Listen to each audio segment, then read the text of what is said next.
The chair screeched across the concrete patio, hurled by a leather-clad arm toward the little girl in the wheelchair. Time seemed to slow as cafe patrons watched in horror, their morning coffees forgotten in their hands. The German shepherd moved like liquid lightning, positioning his muscular body between the flying furniture and the paralyzed child, his teeth bared in a silent warning that made even grown men step back. The biker, Derek, stood with his feet planted wide, a smirk playing at the corner of his mouth that didn't quite reach his eyes that held something darker, something broken. "What's the matter?" he taunted, his voice carrying across the suddenly silent patio. "It's just a joke." But as the massive dog's growl rumbled like distant thunder, no one was laughing. And no one, least of all Derek, realized that in that moment, 3 lives connected by tragedy were about to collide in ways that would change them forever. The service vest on the dog's back told a story Derek couldn't yet read, and the little girl's clear blue eyes held no fear, only a puzzling recognition, as if she'd been waiting for him all along. Sophie Anderson had once been a whirlwind of energy, the kind of child who'd never walk when she could run, never speak when she could sing. That was before the rainy Tuesday evening when a drunk driver swerved across the center line on Highway 16, taking her parents' lives and her ability to walk in one catastrophic moment.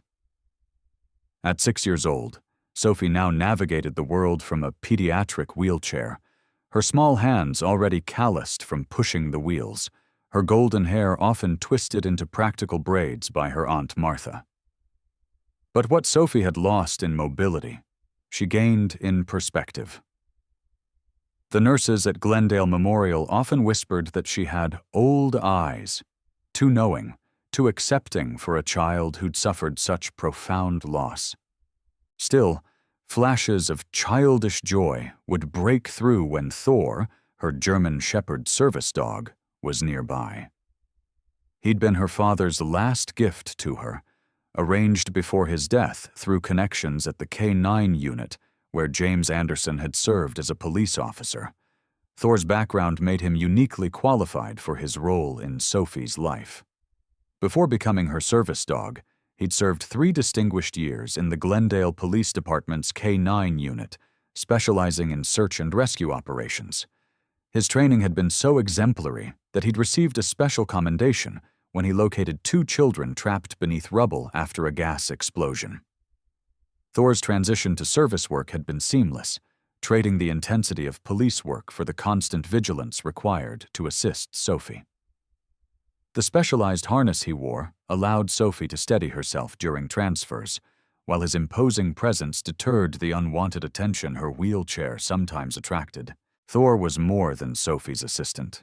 He was her guardian, confidant, and bridge to independence. Derek Mitchell hadn't always been the kind of man who'd intimidate a child. Before his 3 tours in Afghanistan, he'd been known for his easy laugh and steady hands that had trained military dogs with a patience few handlers possessed. But war had hollowed him out, replacing calm confidence with jagged anxiety and unpredictable rage.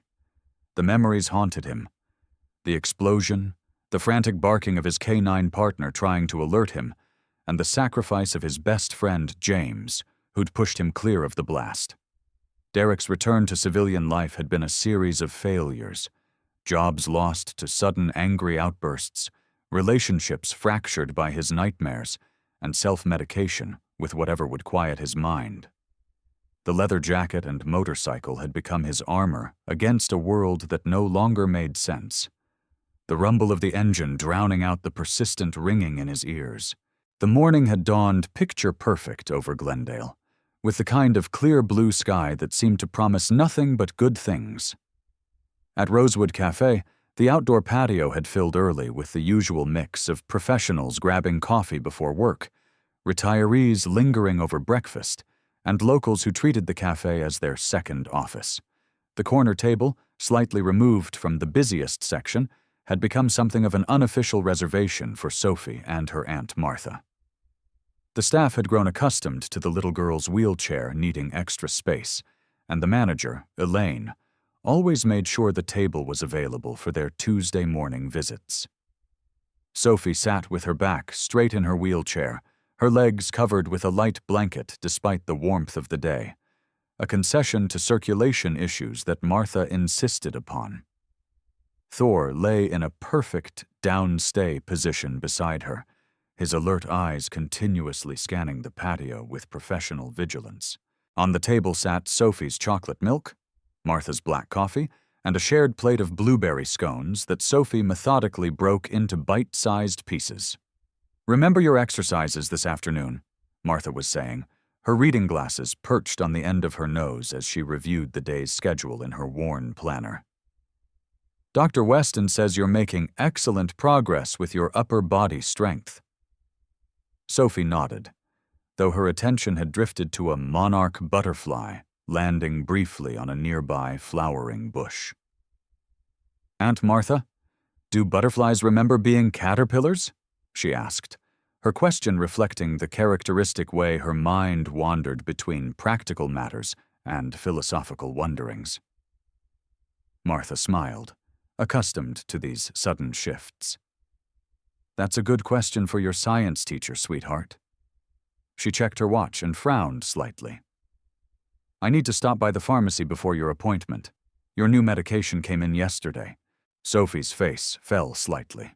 The new medication was supposed to help with the pain that sometimes shot through her legs, phantom sensations from nerves that refused to accept they no longer commanded movement. "Can't we skip it today? I don't like how it makes my head fuzzy." "We'll talk to Dr. Weston about adjusting the dose," Martha promised, gathering her purse. "I'll be back in 15 minutes. 20 at most. Elaine knows I'm stepping out, and Thor is right here." She hesitated, her caregiver's instinct warring with the knowledge that Sophie needed moments of independence. "You'll be okay?" Sophie nodded solemnly. "Thor and I will be fine. We'll practice our waiting skills." She patted the dog's head, and his tail thumped once against the concrete in acknowledgement. Martha leaned down to kiss Sophie's forehead, her hand automatically checking that the medical alert button was secure around Sophie's neck. "I'll be quick as lightning." As Martha's sensible shoes clicked away across the patio, Sophie turned her attention to her chocolate milk, using both hands to steady the plastic cup as she'd been taught in occupational therapy. Thor remained vigilant beside her, his body relaxed but ready. Several patrons nodded or smiled at Sophie. She had become something of a fixture at the cafe, her quiet dignity and occasional bright laughter a reminder of resilience that many found inspiring. The peaceful morning rhythm continued for another 10 minutes.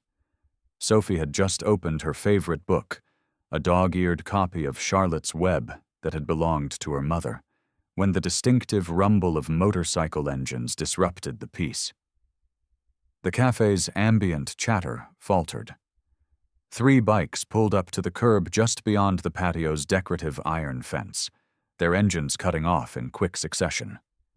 The riders dismounted with the practiced ease of men who lived on their machines. The leader, taller than the others and broad through the shoulders, removed his helmet to reveal close-cropped hair with premature gray at the temples. The leather vest he wore over a faded t-shirt bore no motorcycle club insignia, but the military boots and the way he surveyed his surroundings spoke of someone accustomed to assessing threats. Thor's ears pricked forward, his body tensing slightly, though he maintained his downstay. Sophie noticed the change immediately. She and Thor had developed the kind of wordless communication that comes from constant companionship. "It's okay, boy," she whispered, though something in the air had changed, a tension that even her young mind could perceive. The 3 men entered the patio area, the leader walking slightly ahead with a rolling gait. A server approached them with menus, but the leader, Derek, waved her off with a brusque, "Just coffee? Black?" His voice carried across the patio, slightly too loud, as if he'd forgotten how to modulate it for civilian spaces. As the men settled at a table near the entrance, their presence seemed to expand beyond their physical space. Conversations at nearby tables grew quieter, more guarded. Derek's restless gaze swept across the patio, briefly settling on Sophie and Thor before moving on. But seconds later, his eyes snapped back, focusing more intently on the German shepherd. "That's a nice-looking dog," he commented to his companions, though his voice projected enough for Sophie to hear. The youngest of the three men, who'd introduced himself to the server as Mac, shrugged. "Just some kid's pet?" Derek's laugh held an edge. "That's no pet. Look at how he's positioned, how he's watching everything." He tapped his fingers on the table in a staccato rhythm, military trained. "I'd bet money on it." Sophie, overhearing this, felt a small flush of pride. People often complimented Thor, but few recognized the extent of his training. She glanced at the cafe entrance, hoping to see Aunt Martha returning, but the doorway remained empty. The server delivered 3 mugs of coffee to the men's table. As she walked away, Derek rose suddenly, causing Thor to shift to high alert, though the dog remained in position. "I'm going to check out that dog," Derek announced, ignoring the way his friends rolled their eyes. "Leave it, Mitchell," the third man said. "Just drink your coffee." But Derek was already moving across the patio with deliberate steps. Several patrons watched warily, unsure of his intentions. As he approached Sophie's table, Thor's body tensed further, though no sound came from him. Sophie looked up at the tall man now standing beside her table, her small face composed despite the flutter of anxiety in her chest. "Good morning, sir," she said politely, as Martha had taught her to address adults. Derek seemed momentarily taken aback by her formality. "Morning, kid." His eyes remained on Thor. "That's some dog you've got there. German shepherd.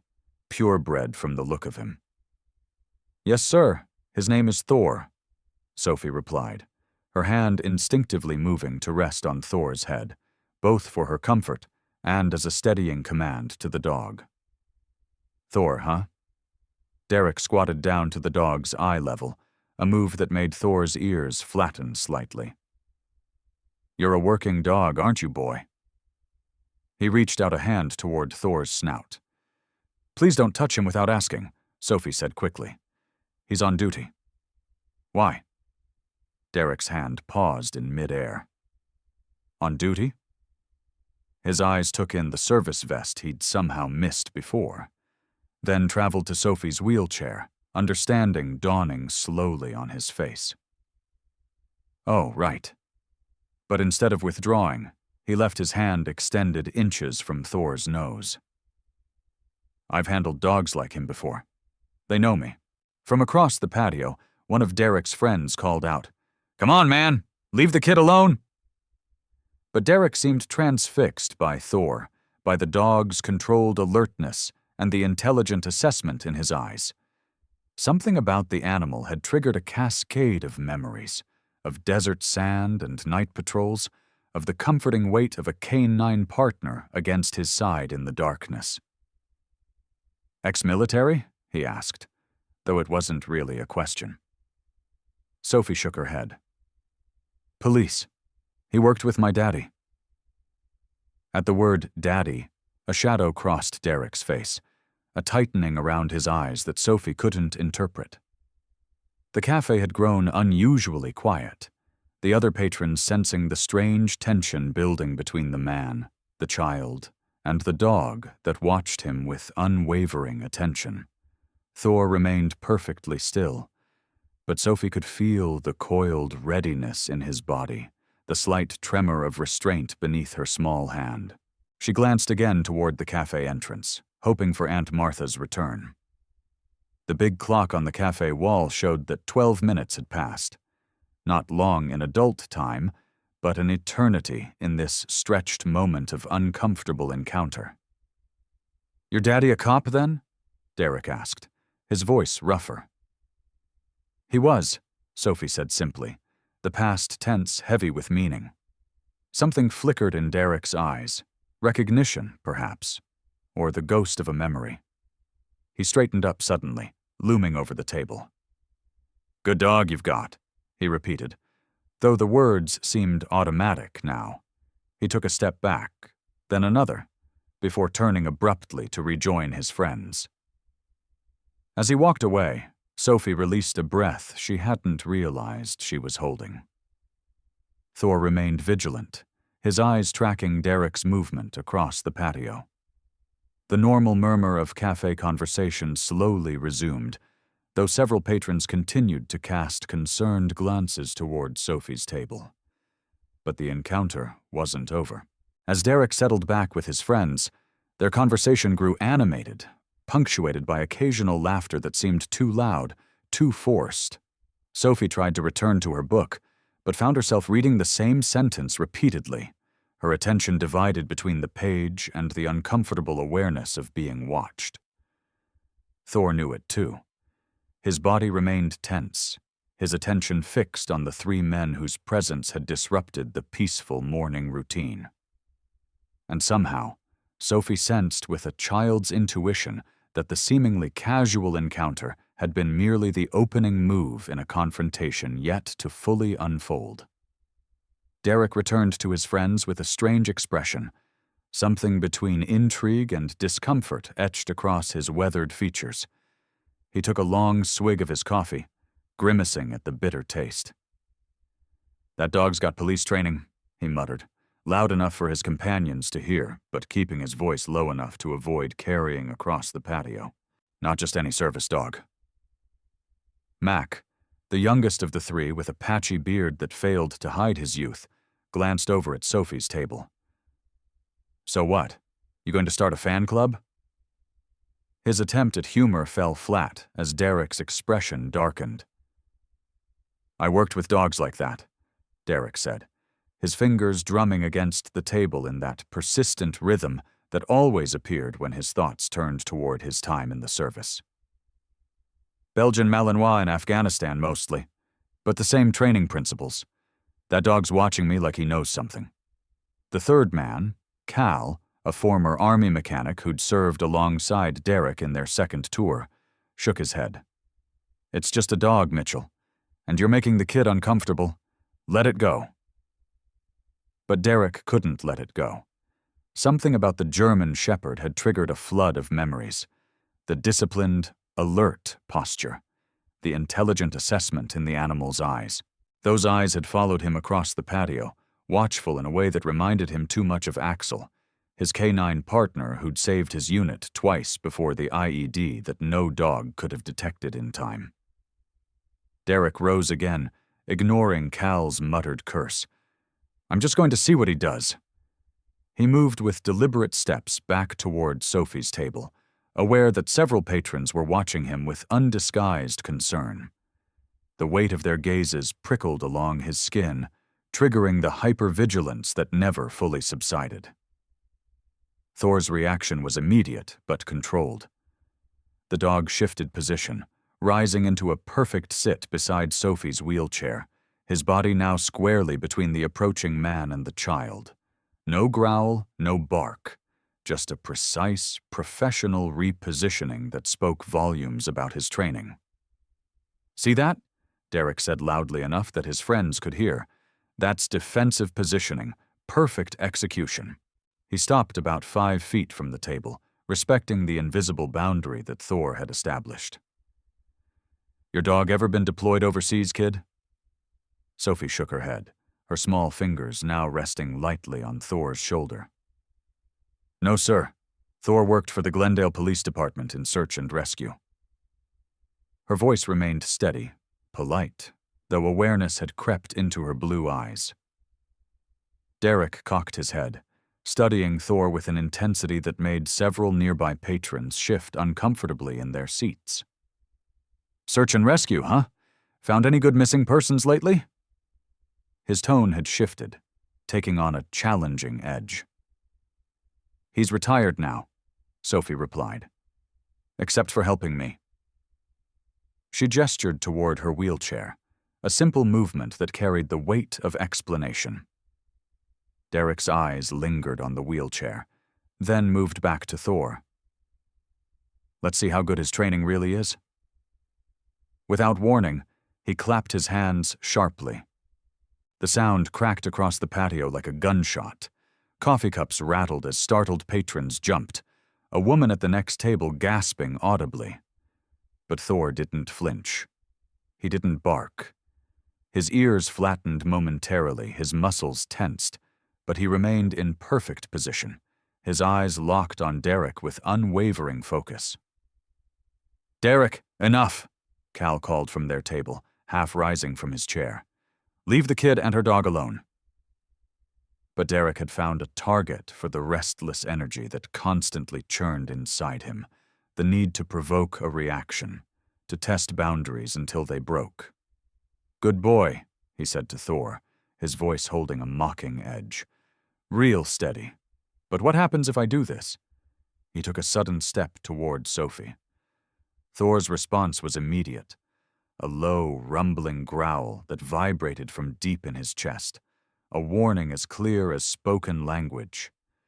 The dog didn't move from his position, didn't show teeth, but the message was unmistakable. "Stop it," Sophie said, her voice smaller now but still composed. "You're scaring everyone." Derek glanced around, suddenly aware of the tension that had spread across the patio. Several patrons had pulled out their phones, some openly filming, others with fingers poised over emergency contacts.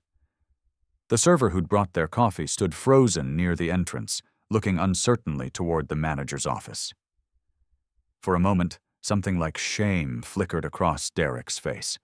He took a step back, raising his hand slightly.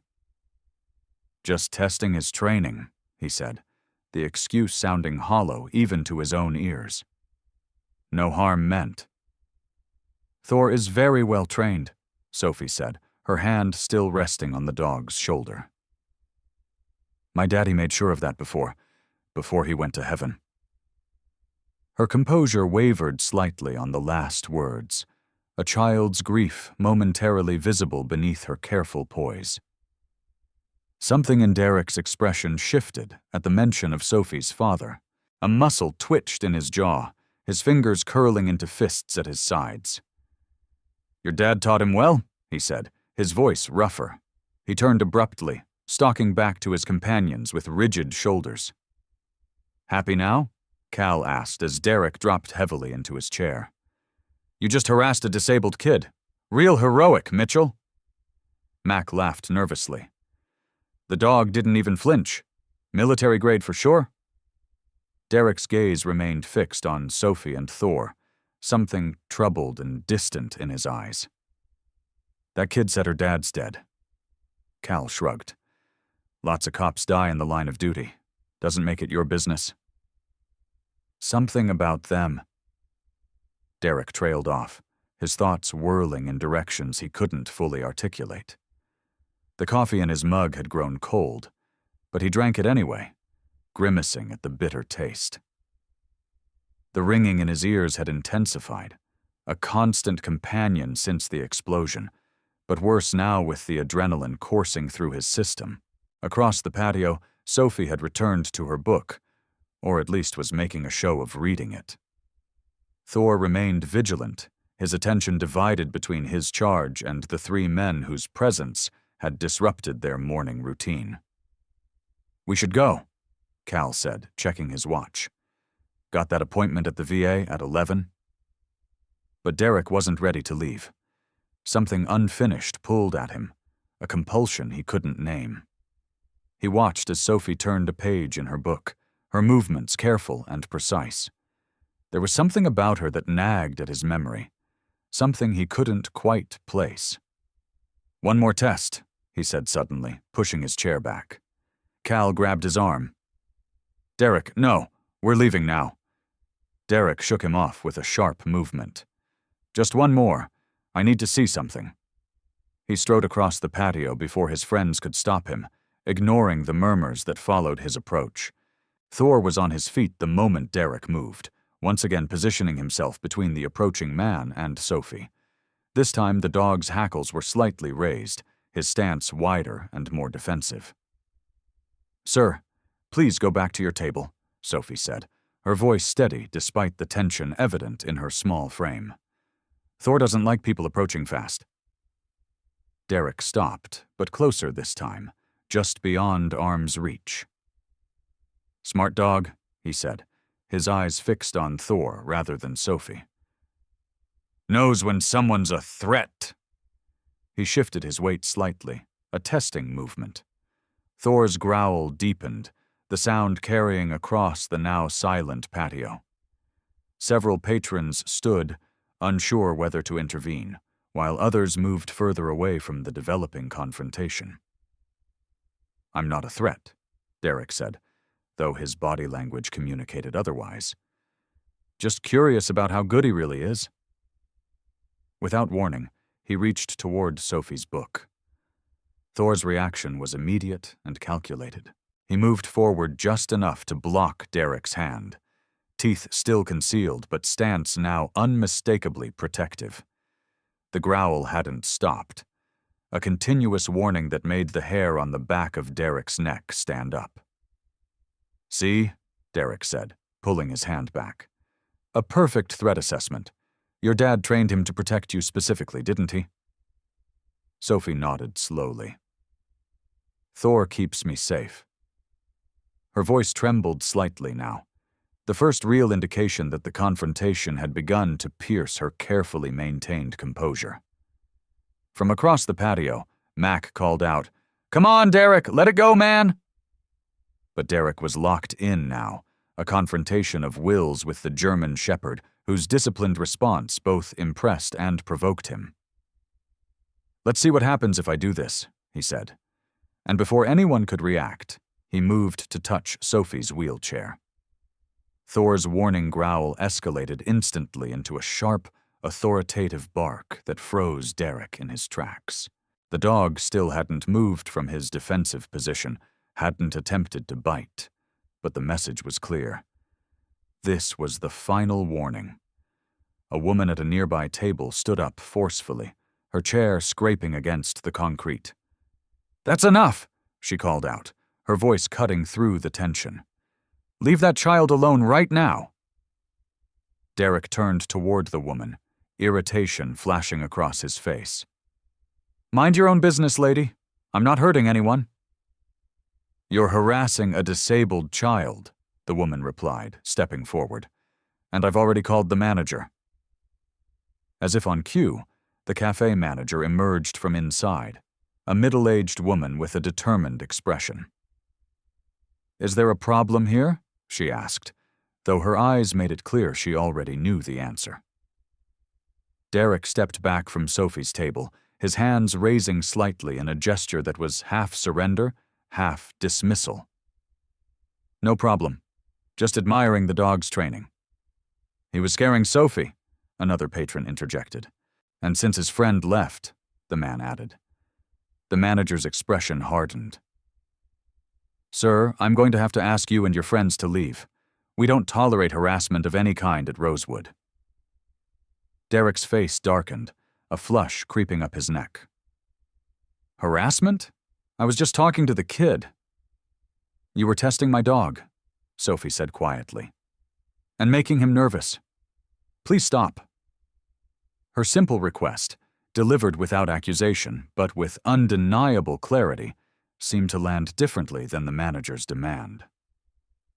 Derek looked at Sophie, really looked at her for the first time.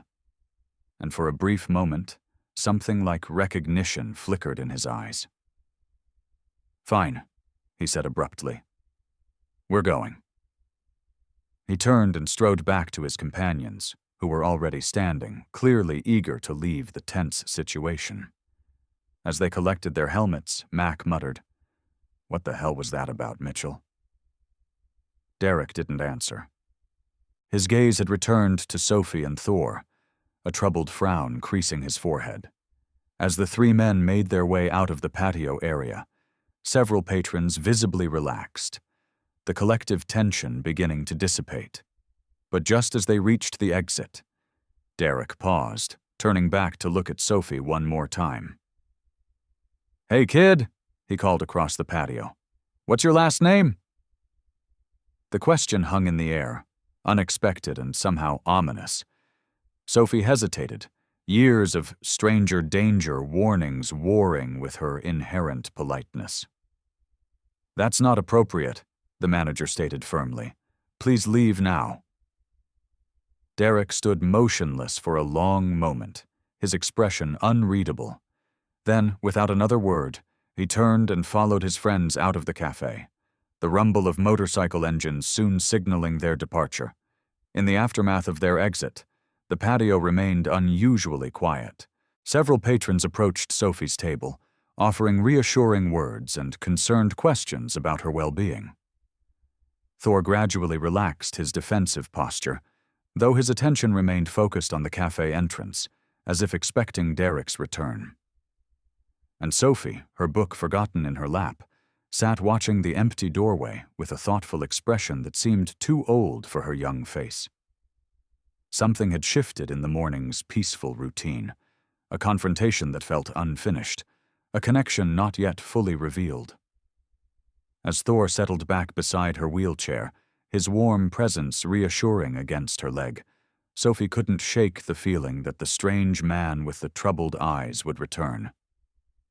The patio of Rosewood Cafe had barely settled back into its normal rhythm when the distinctive sound of Martha's sensible heels clicked across the concrete. She hurried toward Sophie's table, a small white pharmacy bag clutched in one hand, her normally composed expression creased with concern. Several patrons watched her approach, exchanging meaningful glances. The guardian had returned, but too late to prevent the unsettling confrontation. "I'm so sorry I took longer than expected," Martha said, slightly breathless as she placed the medication bag on the table. "The pharmacist needed to review the dosage instructions with—" She stopped mid-sentence, registering the unusual atmosphere and Thor's still alert posture. "What happened? Is everything all right?" Before Sophie could answer, the cafe manager approached, coffee pot in hand, but clearly using it as an excuse to check on the situation. "There was a bit of an incident," she explained in a low voice to Martha. "3 men on motorcycles came in, and one of them took an unusual interest in Sophie's dog. He became somewhat aggressive in testing the dog's responses. We asked them to leave." Martha's face paled, her hand instinctively reaching for Sophie's shoulder. "Are you okay, sweetheart? Did that man frighten you?" Sophie shook her head slightly, though the small furrow between her brows belied her calm answer. "Thor protected me. He didn't let the man get too close." She hesitated, then added with childish honesty, "But it was scary when he got loud." The manager refilled Martha's coffee cup, her movements deliberate as she added, "Several customers were concerned enough to record the interaction on their phones. We have their contact information if you want to follow up." Martha's expression tightened, the protective fierceness that had become her default since taking guardianship of Sophie emerging fully. "I would appreciate those contacts, and I'd like to know if those men are regular customers." "First time I've seen them," the manager replied, "and hopefully the last given their behavior." "Thor." She offered a reassuring smile to Sophie before moving to attend to other tables. Martha sat down heavily in her chair, her hand trembling slightly as she reached for her coffee. The constant vigilance required to protect a vulnerable child in a world that sometimes seemed designed for the able-bodied and strong had worn her down over the past year, etching new lines around her eyes and mouth. "Maybe we should go straight to your appointment," she suggested, though Sophie had barely touched her scone. "Can we stay?" Sophie asked, her small voice steady. "Thor needs to settle after being on alert. Dr. Harrison says it's important for his training that he can return to normal after a stressful situation." Martha hesitated, torn between the desire to remove Sophie from a place where she'd been harassed and the importance of maintaining routines. "All right," she conceded, "but we'll leave in 20 minutes. As they sat in uneasy calm, several patrons stopped by their table, some to express concern, others to praise Thor's composed behavior. A retired gentleman who introduced himself as a former K9 handler particularly commended Thor's restraint. "That's professional-grade training," he observed, nodding appreciatively toward the German shepherd, who had finally relaxed into a downstay position. "Most dogs would have escalated much faster with that kind of provocation. Your dog kept a perfect threat assessment without overreacting." Sophie nodded, a small flicker of pride breaking through her lingering unease. "My daddy said Thor was the best in his class. That's why he chose him for me." The man smiled kindly. "Your daddy chose well." When they finally left the cafe, Martha was hyper-aware of their surroundings, scanning the street and parking lot with nervous attention. The white pharmacy bag with Sophie's medication was tucked into the backpack hanging from her wheelchair, and Thor walked perfectly positioned on Sophie's left side, his training once again impeccable now that the perceived threat had passed. The remainder of the day proceeded with the structured routine that had become essential to Sophie's recovery and ongoing care. Physical therapy at the rehabilitation center, a brief session with the child psychologist who had been helping her process her grief, and finally, a stop at the park where Thor was allowed some off-duty time to run in the enclosed dog area. But throughout these familiar activities, Martha could sense a lingering tension in both Sophie and Thor. The child was quieter than usual, her normally inquisitive mind seemingly turned inward on thoughts she didn't share. And Thor, though responding perfectly to all commands, maintained a heightened awareness that the other service dog handlers at the rehabilitation center noticed immediately. "Rough day?" asked Ellie, whose golden retriever service dog assisted with her multiple sclerosis. She and Martha often exchanged the knowing glances of those navigating disability challenges while Sophie worked with her therapists.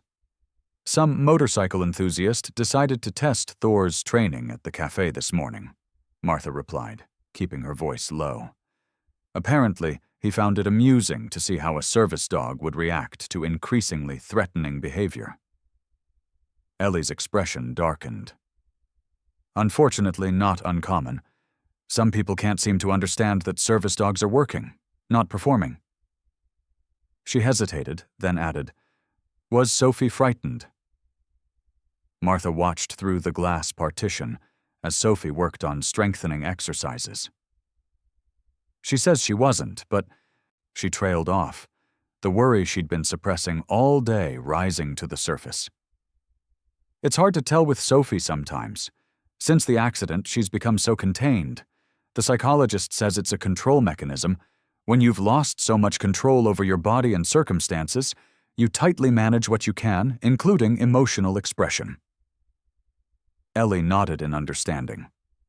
Self-protection takes many forms. That evening, as Martha helped Sophie with her bedtime routine, the careful transfers from wheelchair to bathroom to bed that had become second nature over the past year, she noticed that Sophie seemed lost in thought, responding to questions with uncharacteristic brevity. "Are you thinking about what happened at the cafe today?" Martha finally asked directly as she helped Sophie into her pajamas. The nightly ritual of managing leg braces and catheter care required both physical assistance and a delicate preservation of a growing child's dignity. Sophie nodded, her fingers absently stroking Thor, who lay beside the bed, always within reach. "He wasn't a bad man," she said after a long moment. "The one who was testing Thor." Martha's hand stilled in the act of arranging Sophie's pillows. "He behaved very inappropriately, Sophie. Good people don't frighten children or harass service dogs." "He had sad eyes," Sophie continued, as if Martha hadn't spoken. "Like in the pictures of Daddy when he came back from overseas the first time, before he got better." The observation struck Martha with unexpected force. James had indeed struggled after his first deployment, the haunted look in his eyes, the startling response to loud noises, the nights when sleep proved elusive. But he'd sought help, had worked through the worst of it before returning for his second tour, before meeting and falling in love with Sophie's mother, before creating the family that had been shattered on that rainy highway. "Some people have seen difficult things," Martha acknowledged carefully, "but that doesn't excuse frightening behavior." "Thor knew he was sad too," Sophie said with the certainty children sometimes possess. "That's why he didn't bite him. Thor only bites bad people, not sad people." Martha had no response to this childish wisdom. Instead, she finished tucking Sophie in, made sure her medication and water were within reach on the bedside table, and ensured the monitor was turned on so Sophie could call her during the night if needed. "Sleep well, sweetheart," she said, kissing Sophie's forehead. "Thor is right here, and I'm just down the hall." As she turned out the light, leaving only the small night light glowing in the corner, Martha heard Sophie's small voice once more. "I think he's going to come back." The word sent a chill down Martha's spine. But when she turned to ask what Sophie meant, the child had already closed her eyes, her breathing beginning to deepen toward sleep. Martha stood in the doorway a moment longer, watching the gentle rise and fall of Sophie's chest, the faithful shadow of Thor beside the bed. The day's events had left her uneasy in a way she couldn't fully articulate. Not just the confrontation itself, but Sophie's peculiar reaction to it. For a child who had endured so much trauma, Sophie displayed an uncanny ability to read people, to sense the pain beneath hostile behavior. James had been the same way, Martha remembered. Her brother had possessed an intuitive understanding of people's motivations, particularly those in pain. It had made him an exceptional police officer, well-suited to community policing and crisis intervention. Had he passed that gift to his daughter? Or was it simply that those who suffer deeply develop a sharper awareness of suffering in others? The following morning brought an unexpected development. As Martha prepared breakfast, carefully cutting Sophie's toast into manageable pieces and measuring out her morning medications, the house phone rang. Few people called the landline. Martha had maintained it primarily for emergency purposes, concerned that cell service might be unreliable in a crisis. "Anderson residence?" she answered, balancing the phone between shoulder and ear as she continued preparing Sophie's breakfast tray. "Mrs. Anderson?" The voice was male, professionally neutral. "This is Officer Daniels from the Glendale Police Department. I'm calling about an incident report filed yesterday by the manager of Rosewood Cafe." Martha's hand stilled. "Yes, I'm aware of the incident. My niece was the child involved. We'd like you and your niece to come to the station to give a statement," the officer continued.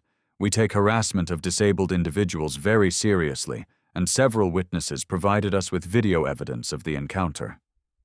"I see," Martha said, glancing toward the hallway where Sophie was still sleeping. "May I ask what prompted this follow-up? Did those men cause problems elsewhere?" There was a slight hesitation on the line. "One of the individuals involved in the incident came to the station late yesterday evening. He appeared disturbed by his own behavior and provided information that suggests this wasn't a random incident. Given the circumstances and the department's connection to your family, Captain Brooks would like to speak with you directly." Martha's grip tightened on the phone. "Connection to my family? Your brother was James Anderson, correct? One of our officers who passed away last year." "Yes," Martha confirmed, a creeping unease spreading through her chest.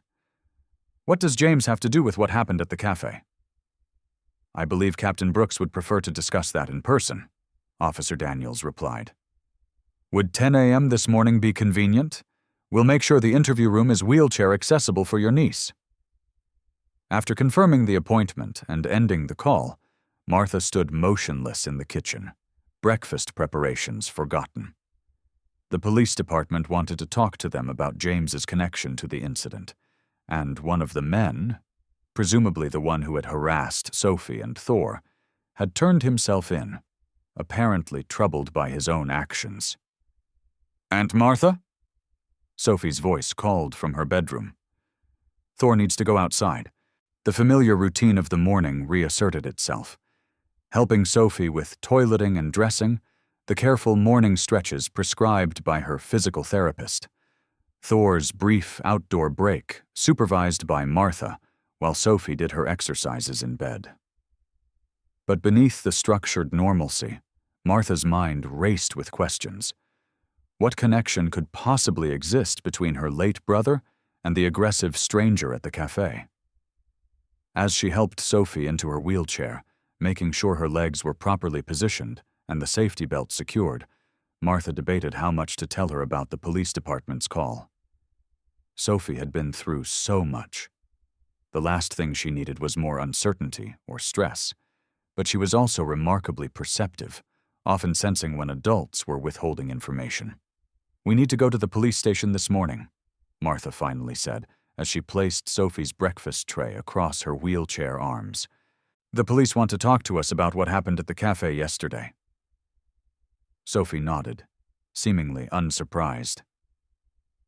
"Because of the man who was testing Thor?" "Yes," Martha confirmed, watching Sophie's face carefully. "The police said one of the men went to the station last night. He was upset about how he behaved." A small frown creased Sophie's forehead. "The sad one? With the loud voice?" "I believe so," Martha said, struck again by Sophie's characterization of the man as sad, rather than scary or mean. Sophie was quiet for a moment, methodically cutting her toast into even smaller pieces than Martha had prepared. When she spoke again, her voice was soft but clear. "Is it because he knew my daddy?" The question landed like a physical shock, stopping Martha in her tracks as she was pouring orange juice. She set the pitcher down carefully, turning to face Sophie fully. "Why would you think that?" Sophie shrugged, a small movement limited by her decreased upper body strength. "The way he looked at Thor, and he asked me my last name before they left. I think he recognized Thor from somewhere." Martha kneeled beside the wheelchair, bringing herself to eye level with Sophie. "Sweetheart, did that man say something to you about your father? Something I didn't hear?" Sophie shook her head. "No, but his eyes changed when I said Thor worked with Daddy, and when I said Daddy was in heaven." She took a small bite of toast, chewing thoughtfully before adding, "I think he's the one who's coming back."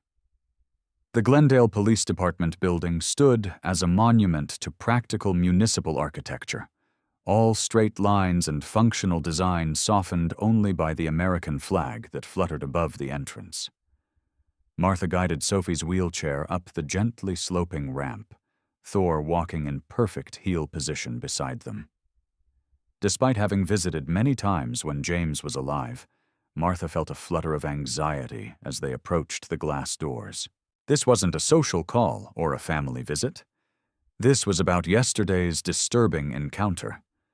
Officer Daniels met them in the lobby, a stocky man with a closely trimmed beard and kind eyes that crinkled when he kneeled to greet Sophie at eye level. "You must be Sophie," he said warmly. "I knew your dad. He talked about you all the time." Sophie nodded solemnly. "This is Thor," she said, gesturing to the German shepherd, who remained in perfect position despite the distractions of the busy station. "I know Thor too," Officer Daniels replied, with a respectful nod toward the dog. "Best search and rescue dog we ever had." He straightened, addressing Martha. "Captain Brooks is waiting for you in the community room. We thought it would be more comfortable than an interview room." Martha appreciated the consideration. Standard interview rooms were hardly designed for accessibility or comfort. She followed Officer Daniels through the security checkpoint, where Thor was acknowledged with professional courtesy by the K-9 officers on duty, their police dogs maintaining disciplined postures even as their eyes tracked their former colleague. The community room was located on the first floor, a large space used for public meetings and departmental gatherings. As Officer Daniels opened the door, Martha's steps faltered. Seated at the table across from Captain Brooks was a familiar figure. The man from the cafe, still in his leather jacket, but looking markedly different from the aggressive presence that had disturbed their morning routine. His shoulders were hunched, his hands clasped tightly on the table before him, and his eyes, when they lifted to meet Martha's startled gaze, were bloodshot and wary. "Mrs. Anderson, Sophie," Captain Brooks said, rising from his seat. "Thank you for coming in. I believe you've encountered Mr. Mitchell before, though under unfortunate circumstances." Derek Mitchell stood awkwardly, his posture stiff with apparent discomfort. Yes," he said with a slight nod toward Martha. His voice was rougher and quieter than she remembered from the cafe. His gaze shifted to Sophie, then immediately to Thor, whose ears had perked forward in recognition. Martha instinctively moved to position herself between Derek and Sophie's wheelchair. "Captain, I wasn't aware this would be a confrontation. I don't think Sophie needs to—" "It's not a confrontation," Captain Brooks interrupted gently. "Mr. Mitchell came to us voluntarily last night. There are some circumstances you should be aware of." He gestured toward the chairs arranged around the table. "Please have a seat. Mr. Mitchell has something important to tell you." Sophie, who had been watching the exchange with keen attention, suddenly spoke up. "You served with my daddy, didn't you?" The directness of her question silenced the room. Thor, sensing something significant, moved closer to her wheelchair, his body maintaining the alert but non-threatening posture of a service dog anticipating his handler's needs. Derek's eyes widened, his gaze truly fixing on Sophie's face for the first time. "How did you know that?" Sophie shrugged slightly, a child's gesture at odds with the perceptiveness of her question. "You have the same tattoo as Daddy on your arm, the eagle with the flag. And you knew Thor was special, not just a regular dog." Martha looked sharply at Derek's forearm, where indeed the edge of a tattoo was visible beneath his rolled-up sleeve, the distinctive insignia of the specialized unit James had served with during his military service before joining the police force. A chill ran through her as the pieces began to connect. "You better sit down, Martha," Captain Brooks said quietly. "This is going to be a difficult conversation." Reluctantly, Martha guided Sophie's wheelchair to the table, positioning her niece safely between herself and Officer Daniels. Thor settled in his designated spot beside Sophie, his attention now divided between his handler and Derek, who had remained standing, seemingly unable to return to his seat. "James Anderson was my best friend," Derek finally said, his voice barely above a whisper. "We served 2 tours together. He saved my life in Kandahar when our unit was ambushed." He swallowed hard, his Adam's apple bobbing visibly. "I was with him when he found Thor as a half-starved stray near our compound. We trained him together, unofficially at first." Martha's breath caught in her throat. James had told her stories about finding a German shepherd puppy, about the bond that had formed between them during his deployment, but he'd never mentioned a friend named Derek. "When we got back stateside," Derek continued, "James got Thor officially recognized and certified for police work. I went back for a 3rd tour. That's when—" His voice cracked, and he looked away, his jaw working as he struggled to maintain composure. Captain Brooks picked up the narrative. Derek was injured during his 3rd deployment. By the time he returned to the States, James had joined our department and established our K9 unit with Thor as his partner. Martha's mind was reeling as she tried to process this new information. "James never mentioned you," she said to Derek, unable to keep the accusation from her voice. A flash of pain crossed Derek's face. "We lost touch. After my injury, I wasn't in a good place. Didn't want to drag anyone down with me." His eyes shifted to Sophie, then quickly away, as if he couldn't bear to look at her directly. "By the time I got my head together enough to reach out, I heard about the accident. About James and Laura." His voice dropped even lower. "About Sophie." The pieces were falling into place with devastating clarity. The man who had harassed them at the cafe, who had deliberately provoked Thor and frightened Sophie, was someone from James's past. Someone who might have been an uncle to Sophie in another lifetime, if circumstances had been different.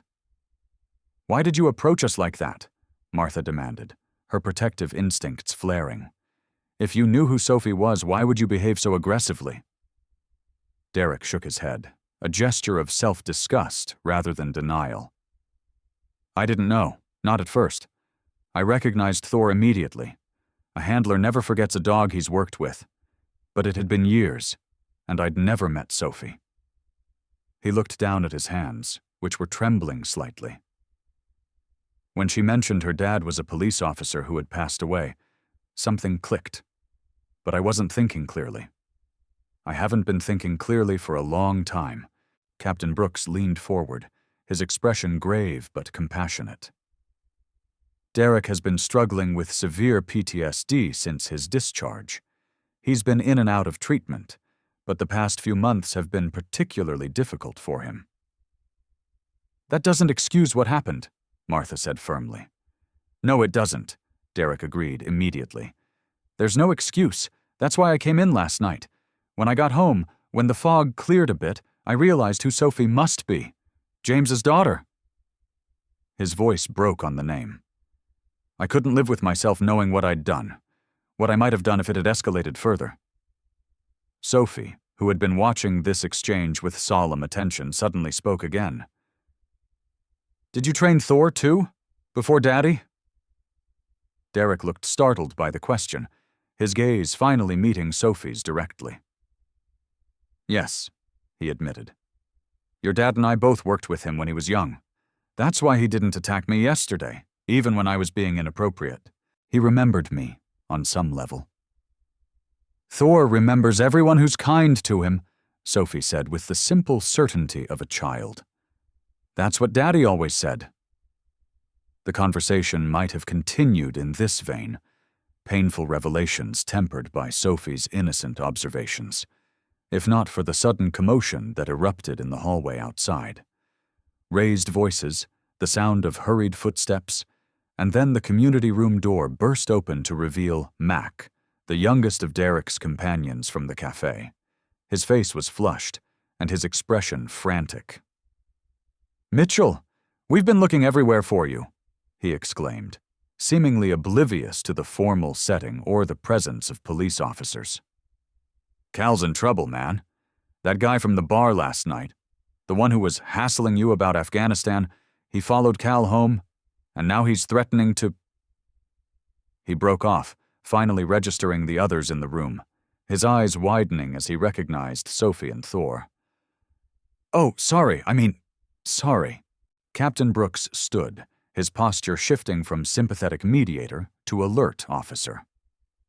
"What's this about a threat?" But Mac's attention had fixed on Derek, whose entire demeanor had changed, shoulders straightening, eyes sharpening with sudden focus. "This is from last night?" Derek asked Mac, his voice tight. "The argument at Sullivan's?" Mac nodded frantically. "The guy was spouting all that garbage about how you guys failed over there, how you should have saved his brother's unit. Cal told him to shut his mouth, and it almost got physical before the bartender broke it up." Derek turned to Captain Brooks. "Weaver's unstable. His brother was KIA in an operation my unit was supposed to provide backup for, but we were pinned down elsewhere. He's been blaming us for years." His eyes darted to Sophie and Martha, a decision visibly forming. "I need to go. This is my problem, not Cal's." "This is a police matter now," Captain Brooks countered. "We'll handle it. With all due respect, Captain, Weaver won't respond to cops. He's got too much hatred for authority. But he wants me." Derek's expression was resolute. "Let me go with your officers. I can talk him down." A rapid exchange followed, Captain Brooks reluctantly acknowledging Derek's insight into the situation, Officer Daniels organizing a response team, Mac providing details about the layout of Cal's apartment building and the number of men with Weaver. Throughout it all, Martha held tightly to Sophie's wheelchair, acutely aware that their family interview had suddenly transformed into the staging ground for a potentially dangerous police intervention. "We should go," Martha murmured to Sophie, preparing to wheel her toward the door while everyone was distracted. But as she began to move, a startling bark from Thor froze everyone in the room. The German shepherd had risen from his position, standing with ears forward and body tense. Sophie placed a restraining hand on his back, but her eyes were wide with understanding. "Thor knows that man's scent," she announced, pointing to Mac. "He was at our cafe yesterday. Thor remembers." Derek looked sharply at Thor, then at Sophie. "What do you mean? He knows his scent?" "When you were testing Thor, he was checking all the people around us," Sophie explained. "His nose was working. He does that when he's worried about a threat. He remembers people by their smell." A moment of silence followed this pronouncement, broken by Captain Brooks's thoughtful question. "Sophie, would Thor be able to help us locate this man, Weaver, if he's moved from the apartment? Service dogs typically aren't used for tracking, but given Thor's police background..." Martha began to protest. "Thor is Sophie's service dog, not a police resource." But she was interrupted by Sophie's calm response. "Thor can find anyone if he has their scent. Daddy said he was the best tracker in the department." She looked down at the German shepherd, who remained alert but calm under her hand. "But he needs something that smells like the person." Derek exchanged a significant look with Captain Brooks. "Weaver was wearing a distinctive jacket last night, army surplus with patches, if he's still wearing it." "And your friend Cal would have something of Weaver's?" Captain Brooks asked Mac. "I don't know. Maybe. They got pretty close during the argument. Weaver spilled his drink on Cal's shirt." The implications rippled through the room. Thor's specialized training in search and rescue, combined with his police background, might provide a crucial advantage if Weaver and his companions abandoned Cal's apartment before the police arrived. A likely scenario given the escalating situation. Derek approached Sophie slowly, kneeling to bring himself to her eye level, the first time he had directly engaged with her since their tense encounter at the cafe. "Sophie," he said, his voice gentler than Martha had ever heard it. "Thor's your dog. He's trained to stay with you and keep you safe. But we need his help to find a dangerous man who might hurt my friend. Would you be willing to let Thor work with us? Just for a little while?" Sophie looked at Derek thoughtfully, then at Thor, whose attention remained fixed on the adults, as if understanding the gravity of the discussion. "Thor helps people," she said simply. "That's what he was trained for. Daddy would want him to help." Derek's expression softened, a flash of grief and gratitude crossing his weathered features. "Your dad would be very proud of you, Sophie." What happened next unfolded with dizzying rapidity. Captain Brooks, recognizing both the potential value of Thor's assistance and the impropriety of separating a child from her service dog, made a decisive judgment call. If Thor was to be deployed, Sophie would need to accompany him, but at a safe distance from any potential confrontation. Martha, despite her vehement objections, found herself outmaneuvered by Sophie's calm insistence and the urgency of the situation. Within minutes, they were moving toward the parking lot, Captain Brooks and Officer Daniels leading the way, followed by Derek and Mac under the watchful eye of 2 additional officers, and finally Martha pushing Sophie's wheelchair with Thor walking alertly at their side. The carefully planned interview had transformed into an impromptu operation, with Sophie's service dog potentially playing a crucial role. As they reached the police vehicles, Martha leaned down to whisper urgently in Sophie's ear. "We don't have to do this. Thor is your dog, your helper. You need him." Sophie looked up at her aunt, her young face solemn but determined. "But the man who's in trouble was Daddy's friend, too. Thor can find bad people and keep everyone safe." She reached up to touch Martha's cheek with small fingers. "Don't worry, Aunt Martha. Thor always comes back to me. The convoy of police vehicles moved through Glendale with practiced efficiency, lights flashing but sirens silent, a tactical approach to avoid alerting Weaver and his companions to their imminent arrival.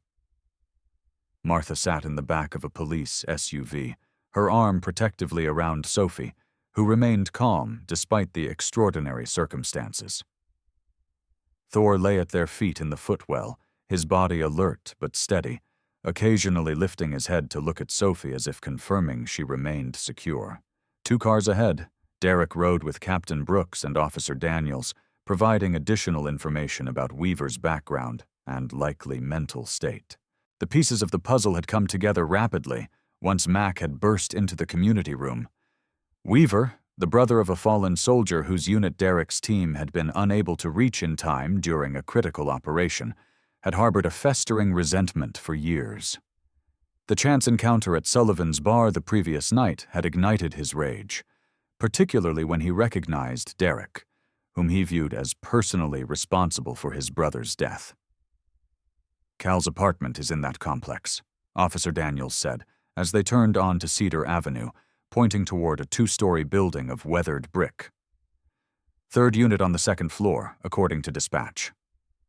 Captain Brooks nodded, assessing the situation with experienced eyes. "No visible disturbance from the street. Neighbors haven't reported anything unusual." He glanced at Derek. "That could mean they've already left, or that Weaver's keeping things quiet until you show up." Derek's jaw tightened. Weaver's not the type to wait patiently. If Cal called 20 minutes ago and nothing's happened since. He left the implication hanging. They pulled into a parking space across from the apartment complex, the other police vehicles distributing themselves strategically along the block. Martha watched through the window as officers emerged, moving with purpose but without obvious urgency, maintaining the appearance of routine police activity while positioning themselves for potential intervention. Captain Brooks approached their vehicle, leaning down to speak through the open window.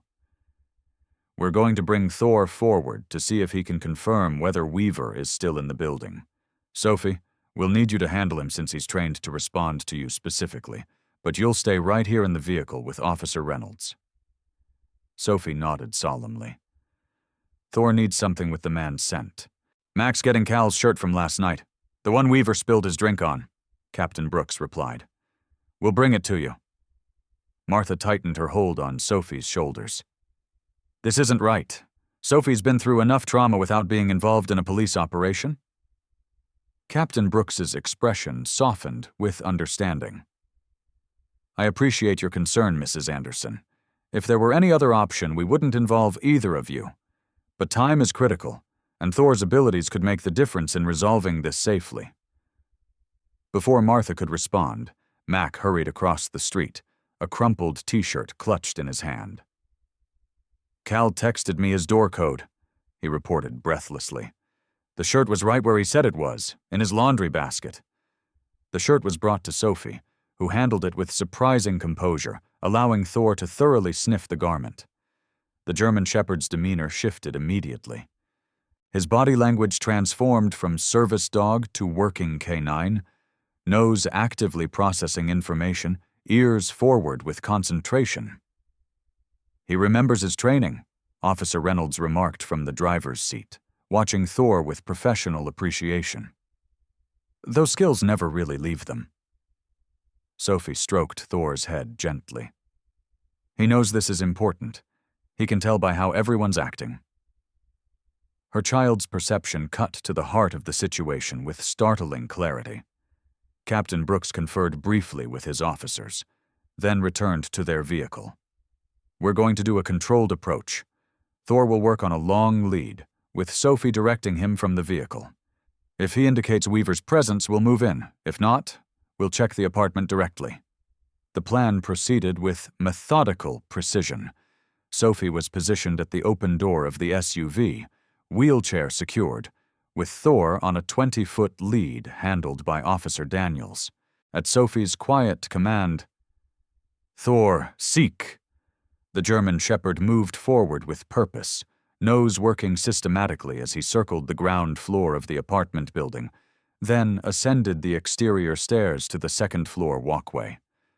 Martha watched with her heart in her throat as Thor moved along the row of apartments, his body language shifting subtly as he approached Cal's unit. He paused, nose twitching, then continued past the door to the very end of the walkway, where a fire escape connected to a small landing. "He's got something?" Officer Daniels reported into his radio. "Not at the apartment door, at the fire escape." Thor had stopped at the fire escape landing, his posture rigid with alertness, nose pointed downward toward the alley below. Officer Daniels moved cautiously to peer over the railing, then spoke rapidly into his radio. "Movement in the alley behind the building. 3 individuals moving toward a parked van. 1 appears to be restrained." The situation escalated instantly. Captain Brooks issued rapid commands, officers moving with coordinated efficiency to surround the alley. Derek, despite instructions to remain in the police vehicle, had emerged and was moving purposefully toward the back of the building, his expression set with grim determination. "Stay here," Officer Reynolds instructed Martha and Sophie firmly. "Do not leave this vehicle under any circumstances." He secured the SUV before moving to join his colleagues, leaving them watching through the windows as the confrontation unfolded just out of sight. What happened next would later be pieced together from multiple perspectives: the officer reports, Cal's testimony, and Derek's reluctant account. Weaver and 2 companions had indeed been inside Cal's apartment, but the arrival of police vehicles had prompted them to attempt a hasty escape via the fire escape, dragging Cal with them as both hostage and bait to draw Derek into a confrontation. They had nearly reached their van when the police converged on the alley, creating a volatile standoff. Cal, his face bloodied from what was later determined to be a broken nose, was held at knife point by one of Weaver's companions, while Weaver himself brandished what appeared to be a handgun. "Mitchell!" Weaver shouted, his voice carrying across the parking lot to where Martha and Sophie sat in tense silence. "I know you're here. Come face me, you coward!" The officers established a perimeter, weapons drawn, but held with disciplined restraint.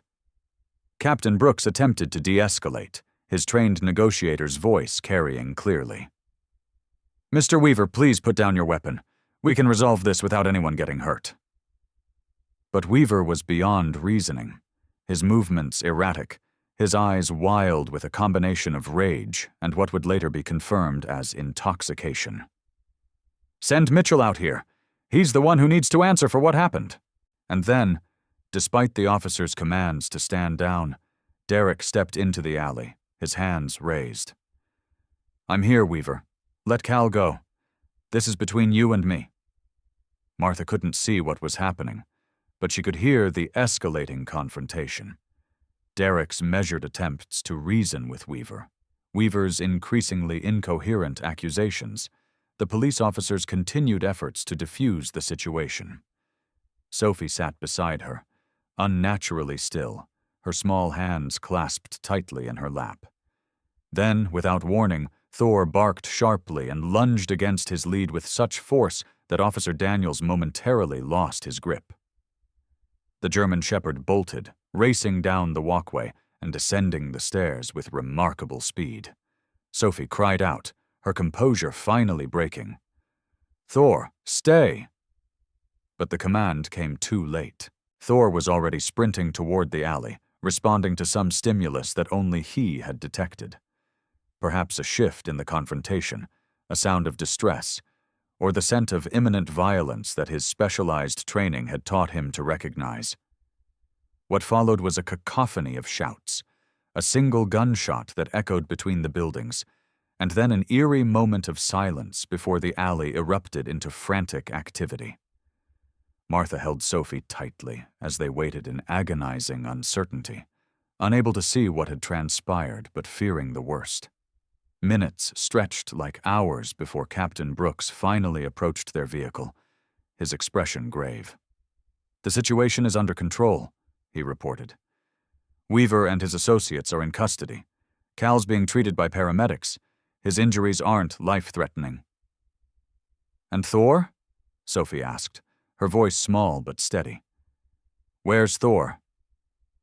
Captain Brooks's hesitation told Martha everything before he even spoke. "Thor intervened when Weaver aimed his weapon at Derek. He was hit." Sophie's face drained of color, her small body going rigid in Martha's embrace. "Is he dead?" The question emerged as barely more than a whisper. "No," Captain Brooks assured her quickly. "But he's been seriously injured. The bullet struck his shoulder. The officers are transporting him to the emergency veterinary hospital right now. Derek's with him." The world seemed to tilt beneath Martha as she struggled to process what had happened. In the space of a single morning, they had gone from a routine police interview to a hostage situation. And now Thor, Sophie's beloved companion, her medical necessity, her most faithful friend, was fighting for his life because he had done what he was trained to do: protect. Sophie's reaction was not what Martha expected. There were no tears, no hysterics, only a quiet, terrible composure as she asked, "Can you take us to him? Thor needs me when he's scared." The drive to the veterinary hospital passed in a blur of silent prayer and gut-wrenching fear. Martha held Sophie's hand tightly, feeling the slight tremors that betrayed her niece's carefully maintained calm. Captain Brooks had arranged for them to be escorted directly, providing periodic updates from the veterinary staff who were already working on Thor when they arrived.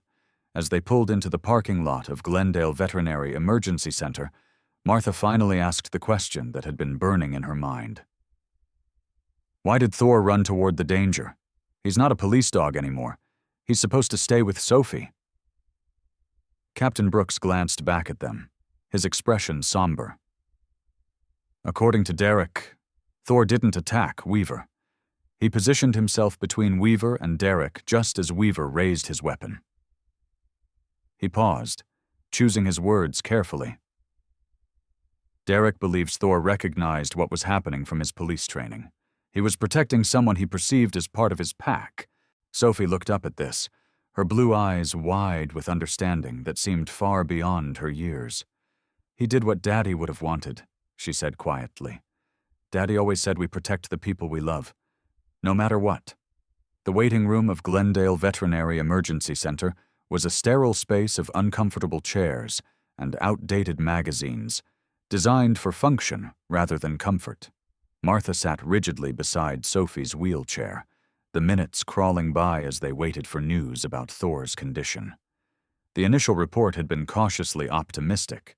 The bullet had struck Thor's shoulder rather than his chest, missing vital organs but causing significant blood loss and tissue damage. The veterinary surgeon had immediately taken him into surgery, promising updates as soon as possible.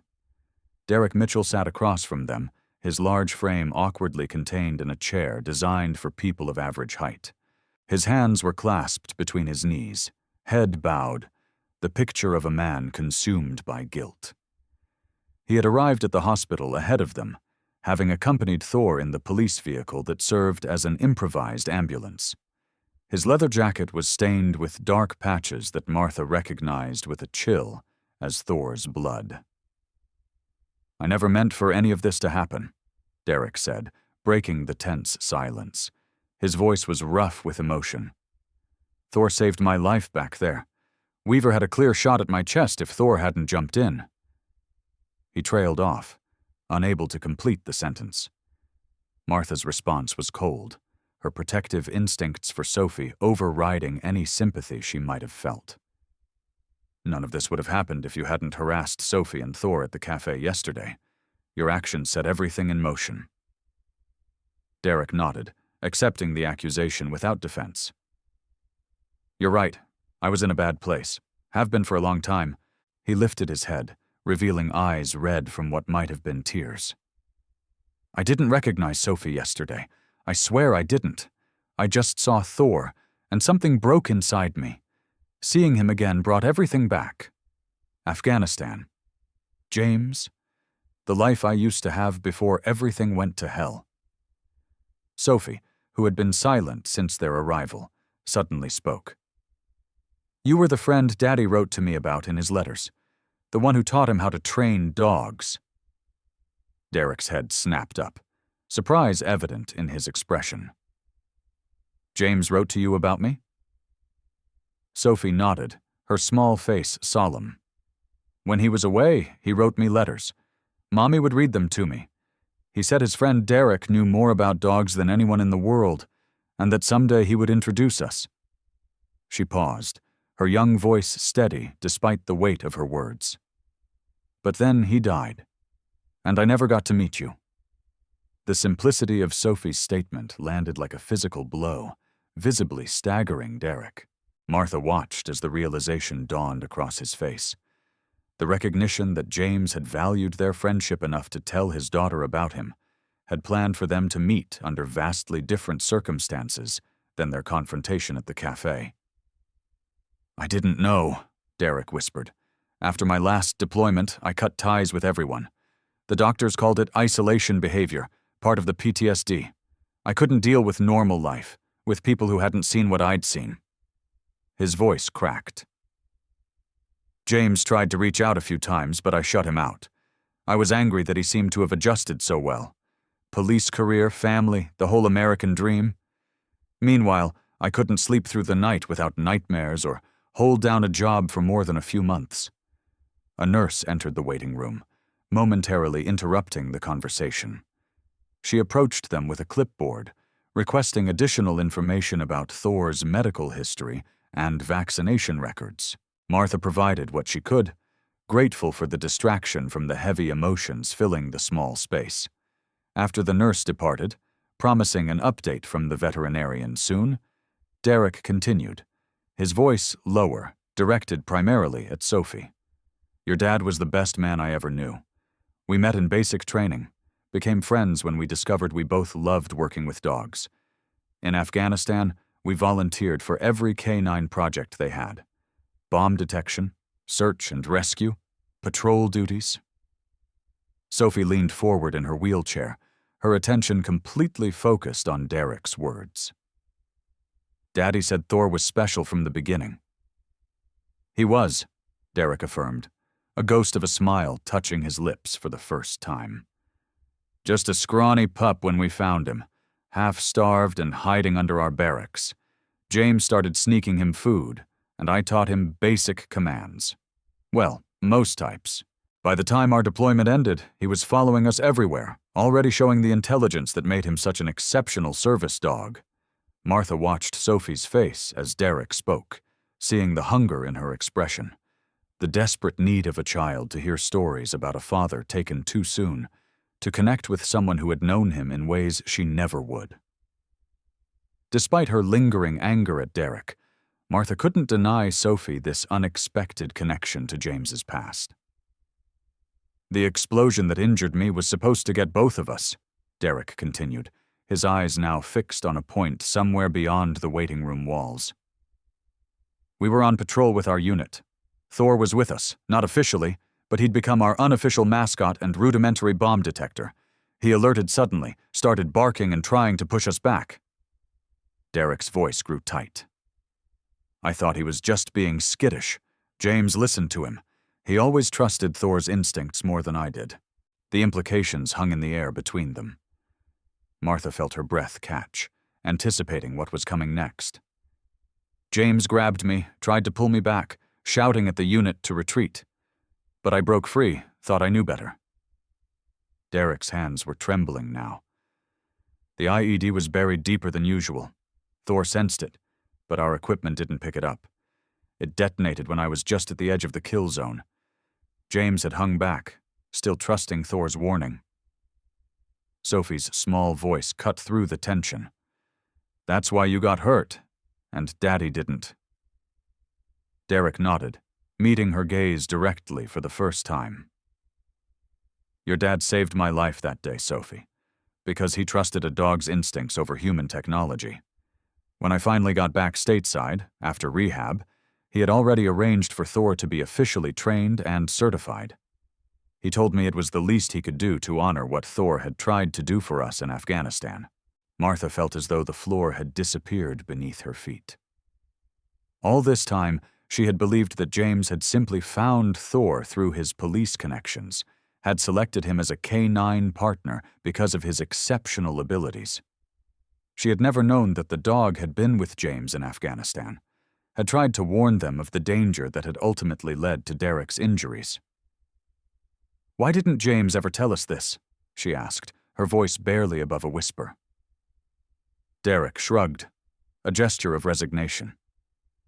James protected people, not just physically but emotionally. He probably didn't want to burden you with the darker parts of his deployment. And after I pushed him away, refused his help when I got back, maybe he thought it was better to leave that chapter closed. The conversation might have continued in this vein, each revelation peeling back another layer of James's past that Martha had never known. If not for the appearance of the veterinary surgeon at the waiting room door, Dr. Chen's surgical mask hung around her neck, her expression carefully neutral in the way of medical professionals delivering uncertain news. "Sophie Anderson's family?" she inquired, approaching them with measured steps. Martha and Sophie both tensed, while Derek rose from his chair, his height making him tower over the petite surgeon. "How is he?"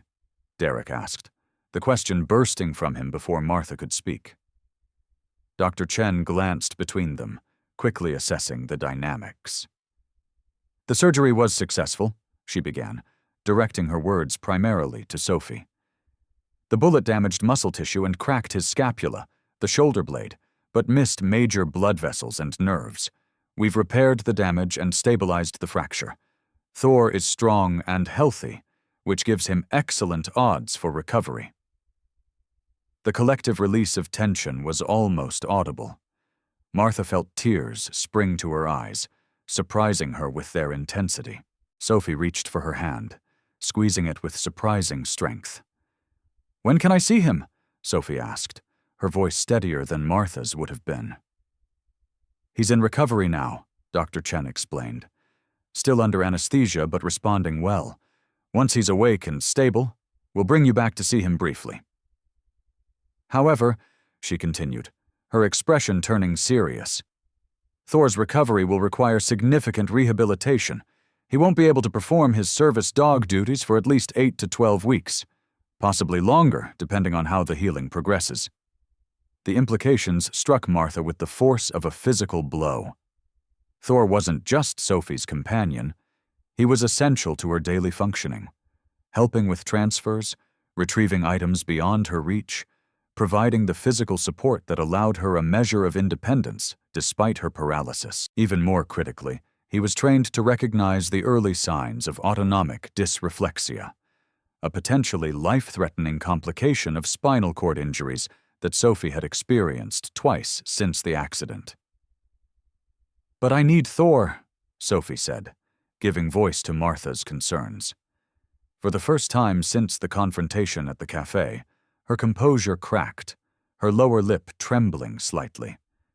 "How will I manage without him?" Before Martha could respond with reassurance she didn't fully believe, Derek stepped forward, dropping to one knee beside Sophie's wheelchair to bring himself to her eye level. "Sophie, I know I'm the last person who has any right to offer help, but I trained military service dogs for years. I could help with Thor's rehabilitation, and in the meantime, I could fill in for some of his duties." The offer hung in the air, as unexpected as it was complicated. Martha stared at Derek, trying to reconcile the aggressive man from the cafe with this broken soldier kneeling before her niece, offering assistance that seemed both presumptuous and desperately needed. "You would do that?" Sophie asked, her voice small but hopeful. Derek nodded, his expression grave with sincerity. "It's the least I can do. Thor took a bullet meant for me, and your dad—" His voice faltered. "Your dad would have wanted me to step up, to finally be the friend he thought I was." Martha opened her mouth to refuse, to say they would manage somehow, that they didn't need help from the very man whose actions had caused this crisis. But before she could speak, Dr. Chen interjected with gentle professionalism. "Actually, Having someone with service dog training experience would be extremely beneficial for Thor's recovery. The rehabilitation process is specialized, particularly for working dogs who need to return to specific duties. She looked at Derek with new interest. You have formal training in this area? 4 years with the military K9 program, Derek confirmed, and I helped James with Thor's initial training before he entered the police program. This new information shifted the dynamic yet again. Martha felt her resistance wavering in the face of practical necessity. Sophie needed support that Martha couldn't provide alone, and Thor needed specialized rehabilitation beyond what a typical veterinary practice might offer. Sophie, with the directness that had characterized her approach to life since the accident, addressed the tension directly. Aunt Martha, I think Daddy would want us to accept help from his friend. She looked at Derek with those old soul eyes that had unnerved Martha from the first days of her guardianship. But you have to promise not to be scary anymore. Thor doesn't like it when people are loud and angry. The simplicity of the condition, delivered with a child's straightforward logic, seemed to pierce straight through Derek's defenses. He bowed his head for a moment, then met Sophie's gaze with newfound steadiness. I promise, Sophie. No more angry outbursts. I've been avoiding dealing with my problems for too long, using anger to push people away. He glanced at Martha. I've been in and out of VA treatment programs, but I never committed fully. That changes now. I get the help I need while helping you and Thor. The third revelation came as they were finally allowed to visit Thor in recovery. The German Shepherd lay on a padded table, his shoulder heavily bandaged, an IV line delivering fluids and medication. Despite the sedation, his tail thumped weakly against the table when he heard Sophie's voice, his eyes struggling to focus on her familiar form. As Sophie stroked his head with gentle fingers, whispering reassurances that seemed more suited to a parent comforting a child than a child comforting her dog, Derek stood at a respectful distance, watching the interaction with a complex expression. There's something else you should know, he said quietly to Martha. Something James made me promise if anything ever happened to him. He reached into his jacket pocket, withdrawing a folded paper that showed signs of having been carried for a long time. Before my last deployment, when James knew I was struggling, he gave me this. Said if I ever got my head straight, I should read it. I finally did. Last night, after I recognized Sophie at the cafe. Martha accepted the paper with trembling fingers, unfolding it to reveal James's familiar handwriting. The same neat, precise script that had filled birthday cards and Christmas notes throughout their shared childhood. Dear Derek, it began, if you're reading this, it means you finally decided to rejoin the land of the living. And I couldn't be happier. 1 week after Thor's injury, the Rosewood Cafe welcomed back its youngest regular patron with a special table decorated with balloons and a hand-lettered sign reading, Welcome back, Sophie. Thor, the German Shepherd himself, was not present, still recuperating at the veterinary hospital, but his absence was palpably felt as Martha guided Sophie's wheelchair to their usual corner table. Several patrons approached to offer well wishes, many having heard about Thor's heroism through local news coverage of the incident. The usual?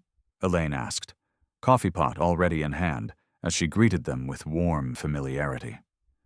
Yes, please, Martha replied, arranging napkins and utensils with the practiced efficiency of a caregiver. And perhaps a hot chocolate for our guest when he arrives.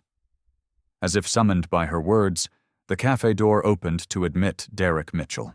He was so transformed from his previous appearance that several patrons did a double take. Gone was the intimidating leather jacket and unkempt stubble. In their place was a clean-shaven face, neatly trimmed hair, and a simple button-down shirt that lent him a surprisingly professional air. Most striking, however, was the way he carried himself. Shoulders squared rather than hunched, steps measured rather than aggressive, his entire demeanor suggesting a man who had found some measure of peace. "Sorry I'm late," he said as he approached their table, a small gift bag dangling from one hand. The VA counselor had some additional resources he wanted to share. He smiled at Sophie, a genuine expression that softened his weathered features. "How are you doing, kiddo?" "I miss Thor," Sophie replied simply, accepting the gift bag with careful hands. "But Dr. Chen says I can visit him again tomorrow if his fever stays down." Derek nodded, taking the seat across from her. "That's good news. The antibiotics are working then." He watched as Sophie opened the gift bag, withdrawing a small, expertly carved wooden figure of a German shepherd. Its details captured Thor's alert expression and dignified posture with remarkable accuracy. "Did you make this?" Sophie asked, running her fingers over the smooth wooden surface with evident delight. "I did," Derek confirmed. "Wood carving's been part of my therapy for a while now. Keeps my hands busy and my mind focused." He glanced at Martha, including her in the conversation. "I thought Sophie might like having a version of Thor she could keep with her until the real thing comes home." Martha observed the interaction with cautious optimism. The week since Thor's injury had been filled with remarkable changes, not only in Derek, who had immersed himself in an intensive PTSD treatment program at the VA, while still making time to visit Thor daily and provide updates to Sophie, but in their entire family dynamic. James's letter, which Martha had read and reread until its creases threatened to tear, had revealed a depth to her brother's friendship with Derek that she had never suspected.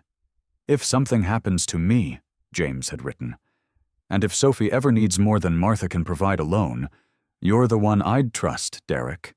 You understand service dogs better than anyone I know, and despite what you believe about yourself, you've got more heart and courage than most. Don't let what happened overseas define who you are forever. The brother I knew is still in there, and my daughter would be lucky to have you in her life." The prophecy of those words had proven uncannily accurate. In Thor's absence, Derek had stepped in to assist with the practical challenges of Sophie's daily care, accompanying them to medical appointments, helping with the specialized transfer techniques that Thor had been trained to support, and working with Sophie's physical therapist to maintain her exercise routine without her four-legged assistant. "I spoke with Dr. Chen this morning," Derek said, accepting the hot chocolate Elaine placed before him. "She thinks Thor might be ready for home care in another week, though his rehabilitation will take longer. I've been researching adaptive harnesses that would let him support you without putting weight on his injured shoulder." Sophie's face brightened at this news. "Can we adapt his service vest too, so he can still wear it even while he's healing?" "Absolutely," Derek assured her. "And I've been in touch with K9 companions about a temporary service dog while Thor completes his recovery. They have a retired police dog named Maverick who's already trained in mobility assistance. He could fill in for a few months without disrupting Thor's position in your life." Martha found herself continually surprised by Derek's thoroughness, his genuine commitment to ensuring Sophie's needs were met during Thor's recovery. It was as if helping them had given him a purpose that had been lacking in his life since his discharge, a way to honor his friendship with James while moving forward from the trauma that had derailed his life. The cafe door opened again, admitting Cal, his nose still bandaged from the confrontation with Weaver, but his smile genuine as he spotted them. Since the incident, he had become a regular presence in their lives as well, his steady calm providing a counterbalance to Derek's more intense energy. He approached their table, exchanging greetings before taking the fourth chair. "I've got some news," he announced, directing his words primarily to Derek. "The DA called this morning. Weaver's accepted a plea deal, aggravated assault and unlawful detention. With his prior record, he's looking at significant time." He hesitated, then added, "They're recommending psychological evaluation and treatment as part of his sentence." Derek nodded, his expression sobering. "Good. Weaver needs help as much as consequences. He met Cal's gaze with newfound steadiness. We all carry scars from what happened over there. Some just run deeper than others. As the adults continued their conversation, Sophie turned her attention to the wooden carving of Thor, her fingers tracing its contours with evident affection. Martha watched her niece, noting the subtle changes in her demeanor over the past week, a new confidence emerging despite the temporary loss of her service dog, a resilience that seemed to grow stronger rather than weaker in the face of adversity. 6 months later, on a crisp autumn morning, Glendale Park played host to an unusual gathering. Beneath the shelter of an oak tree whose leaves had turned brilliant gold, a small crowd assembled around a picnic table specially adapted for wheelchair access. Sophie sat at its center, flanked by Martha on one side and Derek on the other. Thor lay in perfect service position beside her wheelchair. The German Shepherd's recovery had progressed remarkably well under Derek's dedicated rehabilitation program. The specialized harness Derek had designed allowed Thor to perform most of his service duties without straining his healing shoulder, and the visible scar in his fur had become a badge of honor, evidence of his unwavering loyalty and courage. "I think that's everyone," Martha said, surveying the gathering with satisfaction. The group included many who had become part of their expanded family circle: Cal and his girlfriend Jenny, Officer Daniels and Captain Brooks, Dr. Chen from the veterinary hospital, Sophie's physical therapist, and even Elaine from Rosewood Cafe, who had brought a specially decorated cake for the occasion. "Then I think it's time," Derek replied, reaching into his pocket to withdraw a small velvet box. He presented it to Sophie with a ceremonial flourish. "The honor should be yours." Sophie opened the box to reveal a polished service medallion engraved with Thor's name and the simple inscription, "For valor beyond duty." With Derek's help, she attached it to Thor's service vest, just above the patch that identified him as a service dog. "This is a special day," Derek announced to the gathered friends, his voice carrying the comfortable authority of a man who had found his place in the world. 6 months ago, Thor reminded us all what it means to protect those we care about, without hesitation and without counting the cost. He rested his hand lightly on Sophie's shoulder. "But what we're really celebrating today is family, not just the one we're born into, but the one we build around us when life takes unexpected turns." As if understanding the significance of the moment, Thor lifted his head, his intelligent eyes moving between Sophie and Derek before settling on Martha with that uncanny awareness that had always been his hallmark. In that gaze, Martha saw not just the exceptional service dog who had become essential to Sophie's independence, but the living connection to her brother, a thread of continuity in a life that had been irreversibly altered by tragedy. "To Thor," Captain Brooks proposed, raising his cup in a toast that was echoed around the table. "And to found family."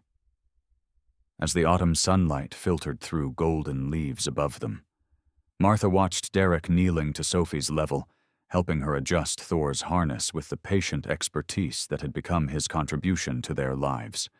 The journey from that tense confrontation at the cafe to this moment of celebration had been neither straightforward nor easy, but it had led them to a place James might have envisioned when he wrote his prescient letter. A new kind of family, forged through shared pain and healing, united by the extraordinary bond between a child and her service dog, who had, in their own way, saved them all. In the quiet spaces of our later years, we often reflect on what truly matters: the bonds we forge, the challenges we overcome, and the unexpected ways we find healing. This story reminds us that sometimes our deepest wounds, whether visible like Sophie's paralysis or invisible like Derek's PTSD, can become bridges to connection rather than barriers. It speaks to the wisdom that comes with age. That family isn't always defined by blood, but by those who show up when we need them most. For those of us who have experienced loss, watched loved ones struggle, or felt the weight of our own limitations, Thor's unwavering loyalty offers a powerful reminder that courage doesn't always roar. Sometimes it's the gentle persistence of showing up, day after day. As we navigate our golden years, may we recognize that it's never too late to heal old wounds, forge new connections, or become the person someone else needs us to be. I hope you enjoyed today's story. Subscribe to the channel so you don't miss more stories like this. Leave a like, and then comment below what you thought of the story. See you in the next video.